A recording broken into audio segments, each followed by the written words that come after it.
Biz kim mulki Turon, amiri Turkistonmiz. Biz kim millatlarning eng ulug'i, Turkning bosh bo'g'inimiz.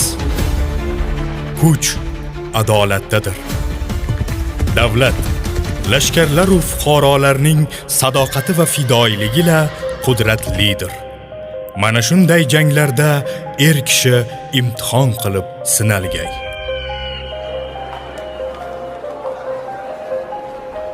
Bir kunlik adolat 100 kunlik toat ibodatdan afzal. Raiyat ahvolidan ogoh bo'ldim. Ulug'larni og'a qatorida, kichiklarini farzand o'rnida ko'rdim. Yaxshi odam yurt tuzar, yomon odam yurt buzar. Bizning qudratimizga shubha qilganlar biz qurgan imoratlarga boqsinlar.